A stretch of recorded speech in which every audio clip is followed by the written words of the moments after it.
Bienvenidos a un nuevo capítulo del podcast de Wild Voices de Loro Parque. Miren, hoy les vamos a hablar de un animal que está en las montañas de Nueva Zelanda, pero también los tenemos aquí en Loro Parque. Es un loro totalmente diferente y lo sabrán ahora cuando hablemos con nuestro invitado. Es un ave que, contra toda lógica, además, domina a todos sus rivales. No es un animal especial. Bueno, es corpulento, tiene un pico prominente, pero ya verán que es una historia bastante curiosa la que les vamos a hablar, porque estamos hablando de un animal que, sin tener un arma clave para luchar, son bastante, vamos a decir que guerreros. Le estoy hablando del loro de Kea, una especie que tiene una historia muy interesante y que hoy queremos trasladarla aquí al podcast de Loro Parque.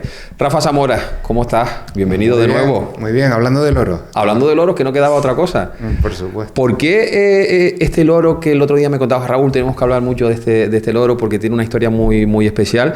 Pero, ¿por qué es tan especial dentro de la especie de los loros? Bueno, el caso este de Bruce, que se ha hecho más o menos viral, todo el mundo, un loro que ha pasado totalmente desapercibido a lo largo del tiempo. Sí. Curiosamente, ahora llama la atención porque hay un ejemplar que le falta el pico, solo tiene la mandíbula inferior y se ha vuelto todo un campeón de lucha. Y así lo han interpretado pues los medios y la gente que conoce su historia. Pero no es interesante porque no es un loro especialmente bonito, vamos a decirlo así. Bueno, para mí es uno de los loros más bonitos que hay, sobre todo por su inteligencia y porque esconde colores que no vemos a simple vista. O sea, tiene un color naranja bajo el ala, espectacular. Pondremos alguna imagen en el video podcast para que lo puedan ver. Pero sin embargo es un animal oscuro, es un animal críptico. El pico es negro, muy oscuro, sí, largo. Los machos tienen la mandíbula superior, esa que le falta a Bruce. Los machos la tienen más larga que las hembras. Las hembras lo tienen, el pico ese lo tienen más corto. Y el color es un verde marrón oscuro, sí, que se confundiría perfectamente con una montaña oscura o en el ambiente alpino donde ellos viven, porque estamos hablando de loros que viven por encima de los 2.000 metros de altura. Aquí lo tenemos en Loro Parque, tenemos unos cuantos. Pues sí, tenemos unos cuantos, conocemos bien la especie, es una especie que está amenazada, ha tenido un declive en la naturaleza importante y conocer su biología es muy importante, ya que de hecho, aquí al principio, hace 20 años, nos costó iniciar la reproducción de los keas, que era poco conocida y había muy pocos datos, y tuvimos que dar en la tecla y para eso tuvimos que investigar, y los biólogos nos esforzamos por ver cuáles eran los parámetros necesarios para que el kea pudiera reproducir en nuestras condiciones. Es un loro inteligente, además, bastante inteligente. Es muy inteligente. De hecho, de los loros que manejamos aquí, en la mayor reserva genética de loros del mundo, en Tenerife, el kea es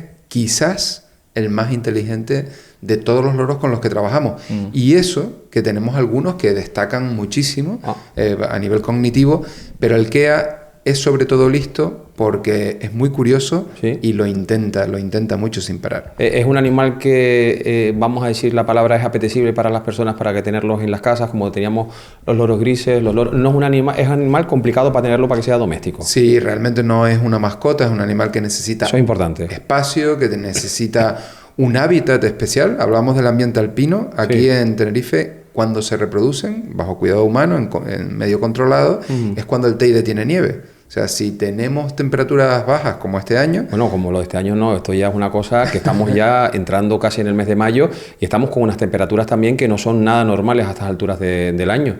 Por cierto, ¿cómo lo están llevando nuestros loros? Los keas precisamente tienen pichoncitos ahora mismo, ahora hay 2 pequeñitos ahí y vienen huevos que están fértiles también, porque están en su salsa, la temperatura es baja, en el centro de cría. Curioso, están contentos y nosotros les ponemos nieve a los keas. ¿Cómo que les ponemos nieve? Explícase un poco, anda, por favor. Bueno, nosotros producimos 12 toneladas de nieve diaria para el pingüinario y podemos producir esa nieve por separado para nuestros keas, para nuestros pandas rojos, para los que necesitan ese enriquecimiento durante el año. Y el kea lo agradece mucho, ponemos montañas, ahí podemos esconder semillas o frutos y ellos nunca saben la cantidad de sorpresas que se van a encontrar y hacen hasta toboganes, te los podrás ver en la exhibición aquí en Loro Parque entrando a Aquaviva, los puedes ver jugando en la nieve y buscando esos elementos que escondemos, los cuidadores esconden ahí en esa nieve. Vamos a hablar de Bruce, que yo creo que también es un poco la razón por la que estamos hablando de esta especie de loro. ¿Por qué es tan especial? ¿Cuál es la historia de Bruce? Bueno, la historia de Bruce es un loro que ha perdido la mandíbula superior, se le logró ayudar y luego se le logró integrar en su grupo habitual. Y lo normal es que un animal que pierde pues su herramienta principal, que es el pico, los keas, si por algo destacan, es por utilizar su pico continuamente. Aquí hemos hecho experimentos de inteligencia con monos, con iguanas, con titís, que ya es un primate, y con keas. Y los keas resuelven los problemas mucho antes que las otras especies. Y es por esa capacidad de intento que tienen. Y el pico es una herramienta fundamental que curiosamente a Bruce no le ha hecho falta, y lo que se ha podido registrar es que, entre comillas, ataca a la sociedad en la que vive de otros keas, y él es el más respetado y él es el que logra vencer en esos enfrentamientos que la gente, el común denominador de las personas que ven algo así, lo interpretan de esa manera. Dice, uy, él es el campeón, él es el que domina. Y eso tiene una explicación.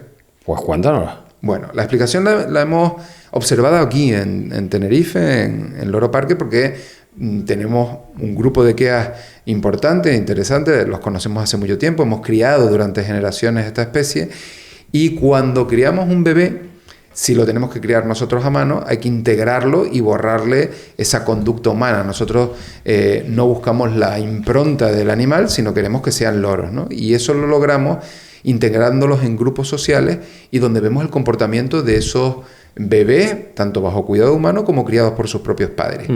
Y ocurre algo muy particular. Ellos siempre están jugando, y para eso tienen que medir sus fuerzas. Un kea que no tiene fuerza inmediatamente lo detectan los demás, pero se da algo muy curioso en esta especie. Respetan a los que tienen algún fallo, o respetan a los bebés. Y esto es algo muy... Eso no es normal. Eso no es normal. Eso es, de hecho, es incluso inquietante, porque primero no sabíamos cómo es posible que pones en un grupo de adultos que pelean. Su juego habitual es una pelea ficticia, ¿no? Y sus cópulas son espectaculares, son algo poco se puede ver en internet de una cópula del kea, pero verlo es como una pelota donde la cópula, el macho enseña a la hembra, la hipnotiza con sus alas naranjas, que son por debajo del ala, es en el embés del ala, y hay cierta agresividad en ese comportamiento. Curiosamente, cuando llega un bebé, nosotros detectamos aquí que no lo agredían y que pasaba a una escala superior en la jerarquía del grupo. Y es muy interesante, hemos descubierto que los que tienen una marca amarilla, que son los bebés, la cera que está por encima del pico, cuando es amarilla, vemos que lo identifican perfectamente el color, y esos son más respetados que el resto del grupo. Y esto es de verdad interesante, y Bruce encaja un poco en este patrón, porque Bruce ataca con su mini pico, con la mandíbula inferior nada más, es capaz de alimentarse muy bien.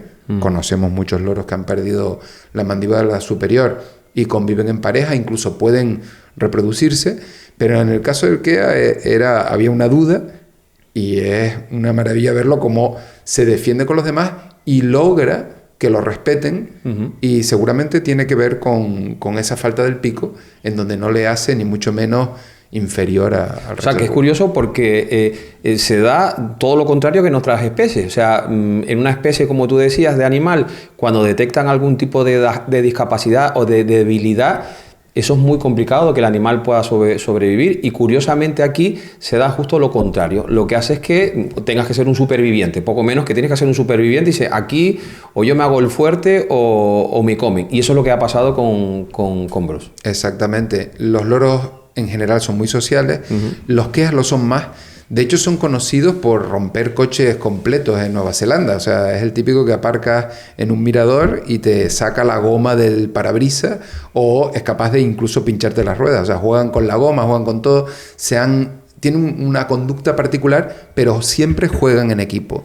Y para defenderse de posibles depredadores, que puedan ser las rapaces, el kea lo hace en grupo. De hecho, ahora tienen un problema, están amenazados, porque hay especies invasoras, como puedan ser los gatos, o como puedan ser un tipo, el armiño, que es un animal que no es de Nueva Zelanda, pero está introducido y entra en los huecos porque cría en el suelo, el kea, otra particularidad poco habitual en los loros. Para los científicos tiene que ser una mina. Es una mina. O sea, siempre tenemos algo nuevo con los keas, siempre estamos todos los años, el equipo de conservación, Marcia Bainset, el Domingo, todo su equipo de cuidadores, prestan especial atención a los keas porque incluso el nido tiene que estar ventilado. Son animales alpinos.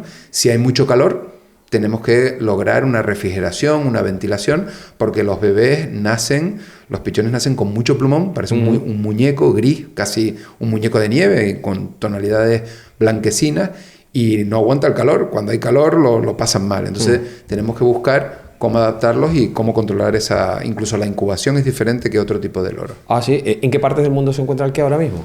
Nueva Zelanda. Nueva Zelanda. Tiene 10 poblaciones, pero con un declive muy potente, seguramente por estas especies invasoras, y también porque hay conflicto con los humanos. En el pasado el kea tuvo un conflicto con los seres humanos porque decían que depredaba sobre las ovejas, sobre el ganado de ovejas que había ahí, y comía carne. Y es verdad que el kea come carne, es capaz de ser carroñero y es capaz de aprovechar cualquier recurso. Es un loro superviviente absoluto, y si le metían una oveja que tenía alguna herida, no dudan en ir a chupar la sangre y a picar la herida para conseguir un recurso que puede ser carne o puede ser sangre. Las dos cosas. Bueno, pues tremendo, las cosas como son. Me contabas que está en peligro de extinción. Sí, está amenazado ahora mismo. Está amenazado. Sí, pero es en peligro de extinción con una categoría y ya se está trabajando. Vamos a intentar adelantarnos un poco a lo que viene. Sí, bueno, allí el sistema gubernamental tiene que luchar contra esas especies invasoras en las que se incluye, digamos, las que limitan su crecimiento también al ser humano, porque en las carreteras aparecen animales atropellados o que tienen impacto. Es un animal muy juguetón que le gusta sobre todo lo que hacemos los humanos. Se acercan también a las fast food, a los sitios de comida rápida. Eso ha alterado incluso los niveles sanguíneos de estos animales. ¿Sí? Hay estudios de esto. O sea, el kea es un animal muy estudiado tanto en campo como bajo cuidado humano. Y bueno, lo que hacemos aquí es unir esos dos conocimientos, ex situ e in situ, para poder favorecer su recuperación. ¿Ya hay algún proyecto ya de incorporación o todavía no? Todavía no nos han hecho ninguna propuesta, cuentan con nuestro conocimiento, tenemos muy buenas relaciones con el gobierno de Nueva Zelanda, y cuando llegue el momento, si hacen falta los datos, nosotros tenemos una gran capacidad. El Loro Parque Animal Embassy vuelca todos los datos científicos, que son las medidas, las edades, los datos de incubación, los datos médicos, se vuelcan en un sistema que se llama el SIMS 360, y eso es un sistema informático internacional en los cual estamos adscritos y trabajamos continuamente. Tenemos muchos programas, pero eso es ciencia que se está elaborando en conjunto con todos los centros zoológicos acreditados del mundo. O sea que desde esas bases de datos se pueden nutrir los biólogos y los veterinarios de campo que tengan que trabajar con la especie. De los polluelos esos que tenemos entonces, algunos podríamos llamarlo Bruce. Pues se podría llamar, sí, en honor a Bruce. A un superviviente. Un superviviente héroe, nato. Un héroe. Te voy a decir una cosa, un héroe, y esto suele pasar mucho en el mundo animal. Cuando un canario silvestre pierde una pata, curiosamente, es uno de los que tiene más oportunidades de reproducirse en la naturaleza, que por algún motivo las hembras incluso lo escogen a él. Y esto es algo, lo he podido observar en directo, lo tengo incluso grabado y es muy, muy interesante, que a pesar de que tengan una carencia, desarrollan otras capacidades, como ha hecho Bruce. Pero eso pasa también con los humanos también. Exactamente. Eso nos pasa a nosotros también. Oye, uno un poquito más feo, bueno, pues desarrollas otras cosas como el poder hablar, el ser más dicharachero, cosas de esas. Al final nos tenemos que adaptar al medio. Los superpoderes de los seres vivos. Entonces, como tú dices bien, lo has trasladado a los seres humanos, sí. Conocemos bien esa capacidad y da igual lo que le pueda pasar a cualquiera, siempre hay algo en lo que puedes destacar, y en el mundo animal eso lo vemos continuamente. Es muy, muy bonito y muy interesante. Muy bien, Rafa Zamora, director científico del Loro Parque Fundación. Como siempre, amigo, muchas gracias. Un placer.